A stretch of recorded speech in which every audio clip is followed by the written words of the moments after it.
ನಮಸ್ಕಾರ. K2 ಕನ್ನಡ ನ್ಯೂಸ್ಗೆ ಸ್ವಾಗತ. ವೀಕ್ಷಿಸಿ ಈ ದಿನದ ಸುದ್ದಿಗಳ ರೌಂಡ್ ಅಪ್.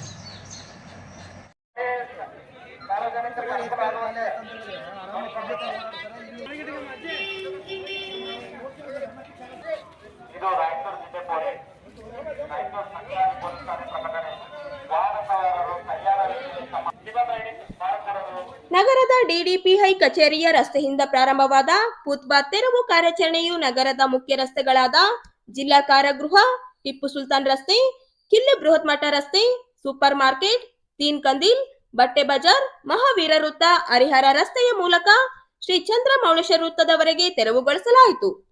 ಡಿಐಎಸ್ಪಿ ಶಾಂತವೀರ, ಸದರ್ ಬಜಾರ್ ಠಾಣೆಯ ಸಿಪಿಐ ಉಮೇಶ್ ಕಂಬ್ಳೆ, ಟ್ರಾಫಿಕ್ ಠಾಣೆ ಪಿಎಸ್ಐ ಸಣ್ಣ ವೀರಯ್ಯನವರ ನೇತೃತ್ವದಲ್ಲಿ ಜರುಗಿದ ಫುಟ್ಪಾತ್ ತೆರವಿನ ಸ್ಪೆಷಲ್ ಡ್ರೈವ್ ಪಾದಯಾತ್ರೆ ಮೂಲಕ ಕಾರ್ಯಾಚರಣೆಯನ್ನು ಹಮ್ಮಿಕೊಳ್ಳಲಾಗಿತ್ತು. ಟ್ರಾಫಿಕ್ ಪೊಲೀಸರು ಅಂಗಡಿ ಮಾಲೀಕರು ತಮ್ಮ ಅಂಗಡಿಗೆ ಬರುವ ವ್ಯಾಪ್ತಿ ಅಲ್ಲದೆ ಮಹಾನಗರ ಪಾಲಿಕೆಯ ಸ್ಥಳದಲ್ಲಿ ಇಟ್ಟುಕೊಂಡಂತ ವ್ಯವಹಾರದ ಸಾಮಾನುಗಳಾದ ತೊಟ್ಟಿಲು, ಸ್ಟೀಲ್ ಕೊಡಗಳು, ಹೂವಿನ ಹಾರಗಳು, ಪಾದರಕ್ಷೆಗಳು, ಬಟ್ಟೆಗಳು, ಮನೆ ಬಳಕೆ ವಸ್ತುಗಳನ್ನು ಸಹಿತ ಫುಟ್ಪಾತಿನ ಮೇಲೆ ಇಟ್ಟಂತ ದಿನ ಬಳಕೆಯ ವಸ್ತುಗಳನ್ನು ತೆರವುಗೊಳಿಸಿ ಕೆಲವು ಸಾಮಗ್ರಿಗಳು ಆಗೈ ದ್ವಿಚಕ್ರ ವಾಹನಗಳನ್ನು ಟಾಟಾ ಎಸಿಯಲ್ಲಿ ಹಾಕಿಕೊಂಡು ಹೋದದ್ದು ಕಂಡುಬಂತು. ಕೆಲವು ಅಂಗಡಿಯ ಮಾಲೀಕರು ಪೊಲೀಸ್ ಹಾಗೂ ಮಾಧ್ಯಮದವರನ್ನು ಕಂಡು ಸ್ವಇಚ್ಛೆಯಿಂದ ತಮ್ಮ ಅಂಗಡಿಯ ಮುಂದೆ ಇರುವ ಫುಟ್ಪಾತ್ ಖಾಲಿ ಮಾಡಿದ ದೃಶ್ಯಗಳು ಸಹಿತ ಕಂಡುಬಂದವು. ಈ ಫುಟ್ಪಾತ್ ಕಾರ್ಯಾಚರಣೆಗೆ ಇಡೀ ಟ್ರಾಫಿಕ್ ಪೊಲೀಸ್ ಠಾಣೆಯ ಸಿಬ್ಬಂದಿಗಳು ಬಿರುಸಿನ ಕಾರ್ಯಾಚರಣೆಯಿಂದ ಈ ಸ್ಪೆಷಲ್ ಡ್ರೈವ್ ಕಾರ್ಯಾಚರಣೆ ಯಶಸ್ವಿಯಾಗಿ ಜರುಗಿತು.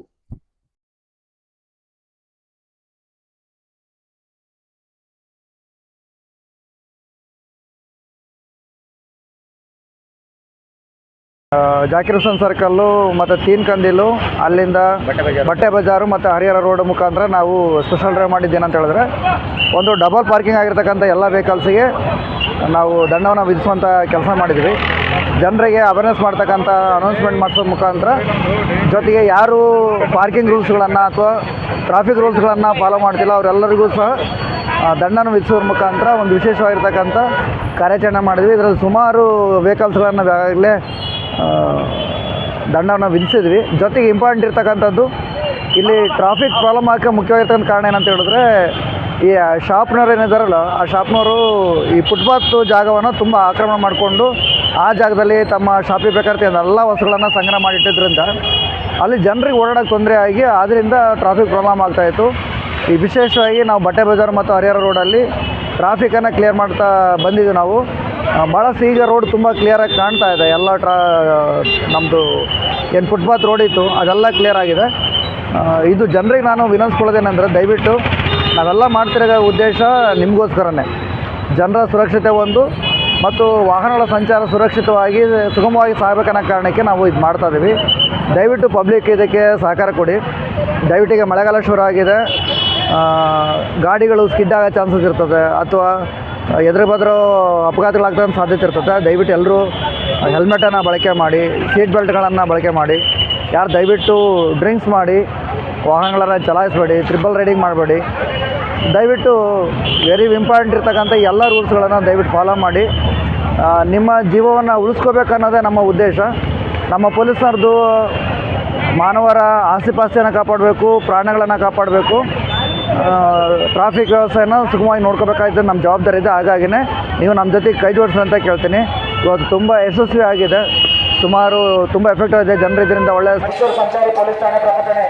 ವಾಹನ ಸವಾರರು ಸರಿಯಾದ ರೀತಿಯಲ್ಲಿ ತಮ್ಮ ವಾಹನವನ್ನು ಪಾರ್ಕಿಂಗ್ ಮಾಡತಕ್ಕದ್ದು, ಅದೇ ರೀತಿಯಾಗಿ ತಾವು ವಾಹನ ಚಾಲನೆ ಮಾಡುತ್ತಾ ಕಾಲಕ್ಕೆ ಹೆಲ್ಮೆಟ್ ಕಡ್ಡಾಯವಾಗಿ ಧರಿಸತಕ್ಕದ್ದು, ಅದೇ ರೀತಿಯಾಗಿ ವಾಹನ ಚಾಲನೆ ಮಾಡುವ ಕಾಲಕ್ಕೆ ಮೊಬೈಲ್ ಬಳಸತಕ್ಕದ್ದಲ್ಲ. ಅದೇ ರೀತಿಯಾಗಿ ಮೂವರು ಕುಳಿತುಕೊಂಡು ಹೋಗುವುದು ನಿಲ್ಲಿಸಬೇಕು. ಅದೇ ರೀತಿಯಾಗಿ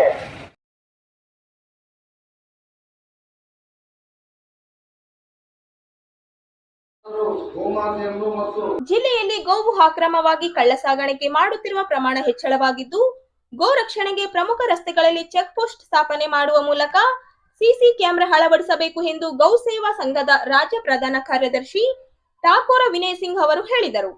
ಅವರಿಂದು ನಗರದ ಸುದ್ದಿಗಾರರೊಂದಿಗೆ ಮಾತನಾಡುತ್ತಾ, ಇತ್ತೀಚೆಗೆ ನಗರದ ಹೊರವಲಯ ಯರಗೇರ, ನವೋದಯ ಪೊಲೀಸ್ ಚೌಕಿ, ಶಕ್ತಿನಗರ್ ಚೆಕ್ ಪೋಸ್ಟ್ ಹಾಗೂ ಕಲ್ಲೂರು ಕ್ರಾಸ್ ಮೂಲಕ ನಗರಕ್ಕೆ ಲಾರಿ ಟೆಂಪೋನಲ್ಲಿ ಗೋವು ಅಕ್ರಮವಾಗಿ ಕಳ್ಳ ಸಾಗಾಣಿಕೆ ಮಾಡುತ್ತಿರುವ ಪ್ರಮಾಣ ಹೆಚ್ಚಳವಾಗಿದೆ ಎಂದರು. ಗೋಕಳ್ಳರ ಹಾವಳಿ ದಿನದಿಂದ ದಿನಕ್ಕೆ ಹೆಚ್ಚಳವಾಗಿದ್ದು ಚೆಕ್ ಪೋಸ್ಟ್ ಸ್ಥಾಪನೆ ಮಾಡಿದರೆ ಮಾತ್ರ ಇದನ್ನು ತಡೆಗಟ್ಟಲು ಸಾಧ್ಯ ಎಂದರು. ಜಾನುವಾರು ಕಳ್ಳ ಸಾಗಾಣಿಕೆ ತಡೆ ವಿಶೇಷ ಕಾನೂನುಗಳನ್ನು ಸರ್ಕಾರ ಜಾರಿಗೆ ತಂದಿದೆ. ಆದರೂ ಸಹ ಜಾನುವಾರುಗಳನ್ನು ಕಳ್ಳ ಸಾಗಾಣಿಕೆ ನಿಯಂತ್ರಣಕ್ಕೆ ಬಂದಿಲ್ಲ ಎಂದರು. ಗೋಗಳ್ಳರು ಗೋವಾದೆ ಮಾಡುತ್ತಿದ್ದಾರೆ. ಕಳ್ಳ ಸಾಗಾಣಿಕೆ ಮಾಡುತ್ತಿರುವ ವೇಳೆ ತಡೆದು ನಿಲ್ಲಿಸಿದ್ದಾರೆ. ಕಾರ್ಯಕರ್ತರಿಗೆ ಜೀವ ಬೆದರಿಕೆ ಹಾಕುತ್ತಿದ್ದಾರೆ ಎಂದರು. ಅಕ್ರಮ ಸಾಗಾಣಿಕೆ ವೇಳೆ ಹಿಂದೂ ಕಾರ್ಯಕರ್ತರು ಲಾರಿಗಳನ್ನು ನಿಲ್ಲಿಸಿ ಎಂದು ಸೂಚನೆ ಕೊಟ್ಟಾಗ ಅವರಿಗೆ ಪೊಲೀಸ್ ಇಲಾಖೆ ಸಹಕರಿಸಬೇಕು ಮತ್ತು ಆರೋಪಿಗಳ ಮೇಲೆ ಕಾನೂನು ಕ್ರಮ ಕೈಗೊಳ್ಳಬೇಕು. ಇದರಲ್ಲಿ ರಾಜಕಾರಣಿಗಳು ಶಾಮೀಲಾದರೆ ಅವರ ವಿರುದ್ಧ ಕಾನೂನು ಕ್ರಮ ಕೈಗೊಳ್ಳಬೇಕು ಎಂದು ಆಗ್ರಹಿಸಿದರು. ಮತ್ತು ಶಕ್ತಿನಗರ ಚೆಕ್ ಪೋಸ್ಟ್ ಕಲ್ಲೂರು ಕ್ರಾಸ್ನಿಂದ ರಾಯಚೂರಿಗೆ ಲಾರಿಗಳಲ್ಲಿ ಮತ್ತು ಮಿನಿ ಟಮಟಮಾಟಗಳಲ್ಲಿ ಮೂಲಕ ಕಳ್ಳ ಸಾಗಾಣಿಕೆ ಮಾಡುವುದು ಹೆಚ್ಚಾಗಿರುತ್ತದೆ. ಇದನ್ನು ತಡೆಗಟ್ಟಲು ಕೂಡಲೇ ಸದರಿ ಸ್ಥಳಗಳಲ್ಲಿ ಚೆಕ್ ಪೋಸ್ಟ್ ಸ್ಥಾಪಿಸಿ ಅಲ್ಲಿ CC ಕ್ಯಾಮೆರಾಗಳನ್ನು ಅಳವಡಿಸಬೇಕು ಎಂದು ವಿನಂತಿಸಿಕೊಳ್ಳುತ್ತೇನೆ. ಪ್ರತಿಯೊಂದು ಲಾರಿಗಳು ಮತ್ತು ಮಿನಿ ಟಮಟಗಳನ್ನು ಪರಿಶೀಲನೆ ಮಾಡಿ ಅದರಲ್ಲಿ ಒಂದು ವೇಳೆ ಗೋಮಾತೆಯರನ್ನು ಮತ್ತು ದನಗಳನ್ನು ಅನಧಿಕೃತ ದಾಖಲೆಗಳಿಲ್ಲದೆ ಕಳ್ಳ ಸಾಗಾಣಿಕೆ ಮಾಡುತ್ತಿದ್ದಾರೆ. ಗೌರಕ್ಷಕ ಸಂಸ್ಥೆಯ ಸಂರಕ್ಷಕರಿಗೆ ಮತ್ತು ಹಲವಾರು ಹಿಂದೂ ಸಂಘಟನಾ ಕಾರ್ಯಕರ್ತರಿಗೆ ಜೀವ ಬೆದರಿಕೆ ಹಾಕುತ್ತಿದ್ದಾರೆ ಮತ್ತು ಈ ವಿಷಯವಾಗಿ ಹತ್ಯೆಗಳು ಕೂಡ ನಡೆಯುತ್ತಿದೆ. ಜಾನುವಾರುಗಳಿಗೆ ಹತ್ಯೆಗೊಂದು ಮಾರಾಟ ಮಾಡುವುದು ಮತ್ತು ಹತ್ಯೆಗೊಂದು ಖರೀದಿಸುವುದು ಮತ್ತು ದಾಖಲೆಗಳು ಹತ್ಯೆಗೆ ಎಂದು ಮಧ್ಯ ನಿಂತುಕೊಂಡು ಮಾರಾಟ ಅಥವಾ ಖರೀದಿಸುವುದು ಕಾನೂನು ಪ್ರಕಾರ ಅಪರಾಧ.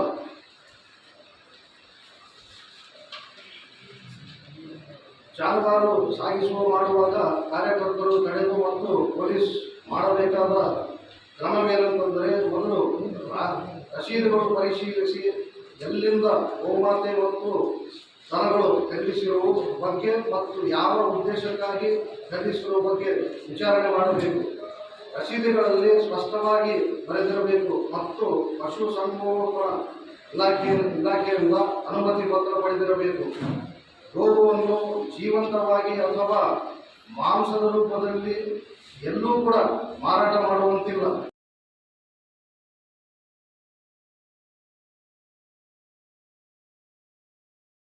ಲೆಟರ್ ಕೊಡ್ತಾರೆ, ನೀವು ಹೋಗಿ ಡೆಪ್ಯೂಟಿ ಸೂಪರಿಂಟೆಂಡೆಂಟ್ ಭೇಟಿ ಮಾಡಿ.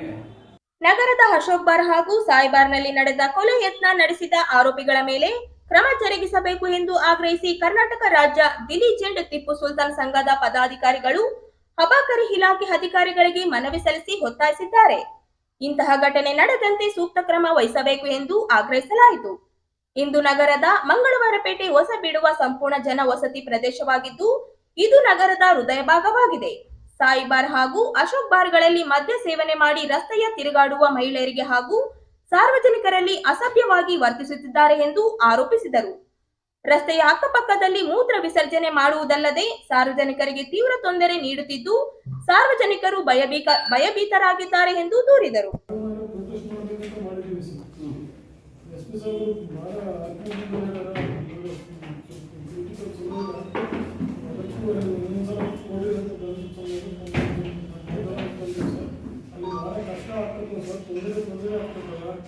ಎಲ್ಲ ಕುಡುಕರು ಎಲ್ಲ ಬಂದು ಕಾಸಿ ಅಲ್ಲೇ ದರ್ವಾಜ ಮುಂದೆ ಶೌಚಾಲಯ ಮಾಡಕತ್ತಾರ, ಮೂತ್ರ ವಿಸರ್ಜನೆ ಮಾಡಕತ್ತಾರ. ರೌಡಿಸಮ್ ಜಾಸ್ತಿ ಆಗಿದೆ.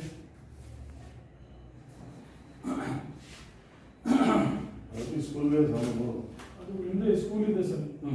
ಆ ಸ್ಕೂಲ್ನಾಗ ಮಕ್ಕಳು ಬರ್ಬೇಕಂದ್ರೆ ಭಾಳ ಕಷ್ಟ ಆಗಿದೆ ಸರ್.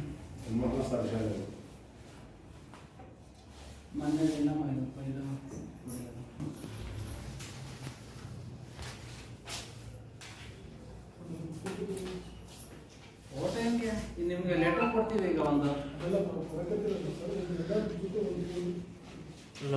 ನೆಸಿಟಿ ಇಲ್ಲ.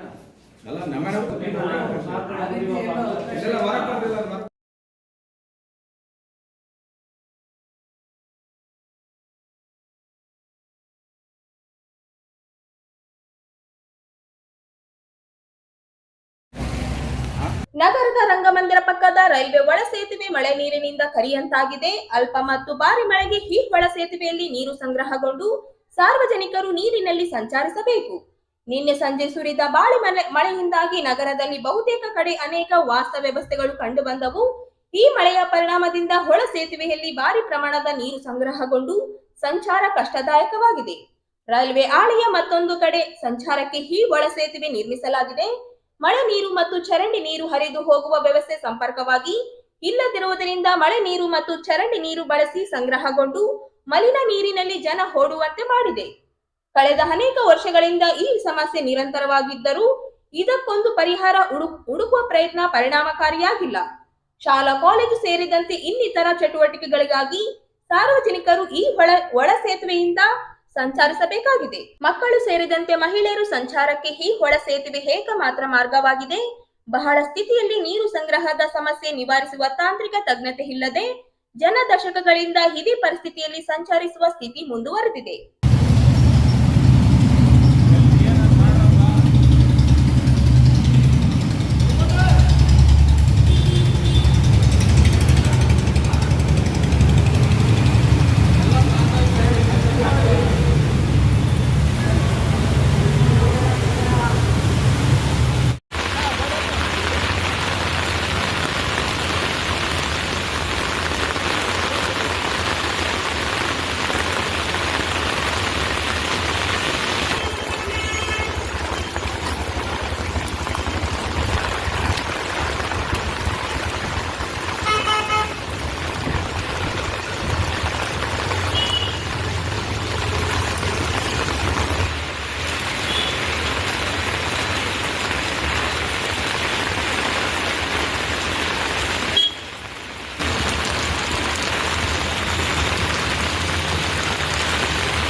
जगह भीग जंग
ಜಿಲ್ಲಾ ಮತ್ತು ತಾಲೂಕು ಗಣಿಗ ಸಮಾಜದ ವತಿಯಿಂದ ಎಸ್ಎಸ್ಎಲ್ಸಿ, ಪಿಯುಸಿ ಹಾಗೂ ವೈದ್ಯಕೀಯ ವಿದ್ಯಾರ್ಥಿಗಳಿಗೆ ಜೂನ್ 1ರಂದು ನಗರದ ವೀರಶೈವ ಕಲ್ಯಾಣ ಮಂಟಪದಲ್ಲಿ 2ನೇ ವರ್ಷದ ಪ್ರತಿಭಾ ಪುರಸ್ಕಾರ ಹಾಗೂ ಸನ್ಮಾನ ಸಮಾರಂಭ ಹಮ್ಮಿಕೊಳ್ಳಲಾಗಿದೆ ಎಂದು ಸಮಾಜದ ಜಿಲ್ಲಾಧ್ಯಕ್ಷ ಚನ್ನಪ್ಪ ಅವರು ಹೇಳಿದರು. ಅವರಿಂದು ನಗರದ ಸುದ್ದಿಗಾರರೊಂದಿಗೆ ಮಾತನಾಡುತ್ತಾ ಕಾರ್ಯಕ್ರಮದ ದಿವ್ಯ ಸಾನ್ನಿಧ್ಯವನ್ನು ಚಿತ್ರದುರ್ಗ ವಿದ್ಯಾಪೀಠ ಪೀಠಾಧಿಪತಿ ಪರಮ ಪೂಜ್ಯ ಶ್ರೀ ಡಾಕ್ಟರ್ ಜಯಬಸವ ಕುಮಾರ ಮಹಾಸ್ವಾಮಿಗಳು ವಹಿಸಲಿದ್ದಾರೆ. ಅಭಿನವ ರಾಜೋಟಿ ವೀರ ಶಿವಾಚಾರ್ಯ ಮಹಾಸ್ವಾಮಿಗಳು ಹಾಗೂ ಶಾಂತಮಲ್ಲ ಶಿವಾಚಾರ್ಯ ಮಹಾಸ್ವಾಮಿಗಳು ಕಾರ್ಯಕ್ರಮದ ಸಾನ್ನಿಧ್ಯ ವಹಿಸಲಿದ್ದಾರೆ ಎಂದರು. ಕಾರ್ಯಕ್ರಮದ ಅಧ್ಯಕ್ಷತೆ ಜಿಲ್ಲಾ ಗಣಿಗ ಸಮಾಜದ ಜಿಲ್ಲಾಧ್ಯಕ್ಷ ಚನ್ನಪ್ಪ ಸಜ್ಜನ್ ವಹಿಸಲಿದ್ದು, ಸಚಿವ ಎನ್ಎಸ್ ಬೋಸರಾಜ್ ಅವರು ಕಾರ್ಯಕ್ರಮವನ್ನು ಉದ್ಘಾಟಿಸಲಿದ್ದಾರೆ. ಈ ಕಾರ್ಯಕ್ರಮದಲ್ಲಿ ಜಿಲ್ಲೆಯ ಎಲ್ಲ ಜನಪ್ರತಿನಿಧಿಗಳು ಆಗಮಿಸಲಿದ್ದಾರೆ ಎಂದು ಹೇಳಿದರು. ಹಾಗೂ ನಮ್ಮ ಸಮಾಜದ ವತಿಯಿಂದ 1/6/2025ರಂದು ಎಸ್ಎಸ್ಎಲ್ಸಿ ಮತ್ತು ಪಿಯುಸಿ ಹಾಗೂ ವೈದ್ಯಕೀಯ ವಿದ್ಯಾರ್ಥಿಗಳಿಗೆ 2ನೇ ವರ್ಷದ ಪ್ರತಿಭಾ ಪುರಸ್ಕಾರ ಹಾಗೂ ಸನ್ಮಾನ ಸಮಾರಂಭವನ್ನು ಏರ್ಪಡಿಸಿಕೊಂಡಿದ್ದೇವೆ. ವೀರಶೈವ ಕಲ್ಯಾಣ ಮಂಟಪ ರಾಯಚೂರಿನಲ್ಲಿ ಸದರಿ ಸಮಾರಂಭಕ್ಕೆ ದಿವ್ಯ ಸಾನ್ನಿಧ್ಯವನ್ನು